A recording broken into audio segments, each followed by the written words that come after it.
Napakaganda dito sa Stanley Park. Tignan nyo naman.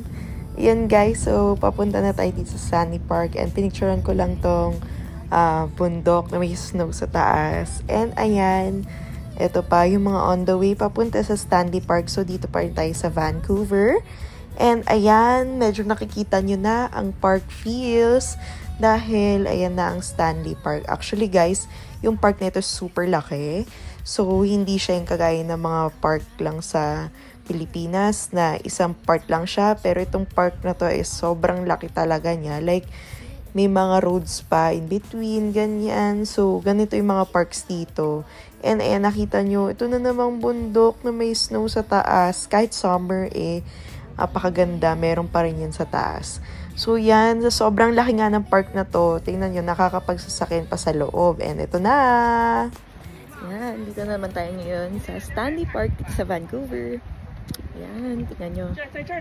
Ayan, dito sa Stanley Park, meron ring cafe and meron ring souvenir shop.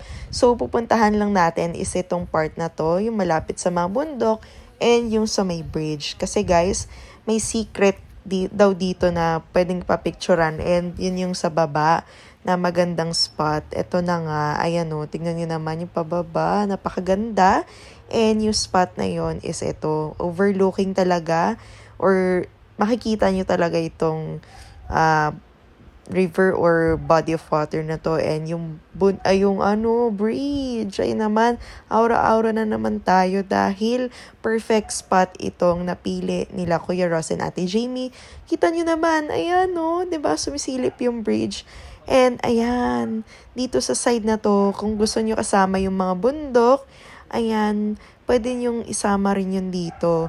And yung maganda daw dito guys, kapag winter, punong-puno yan ng snow. Pero syempre, dahil summer nitong pumunta kami, wala siyang masyadong snow, nasa bandang taas lang. And ito na nga, malakas yung agos ng tubig. Ayan, natuwa lang kasi ako guys dyan. Kaya ayan, paakit na tayo. And magsa-stop muna tayo dun sa shop. Ayan, nakita nyo naman may Canadian flag. Ay, ayan Stanley Park Forest Management. Ayan, may bear din na ranger.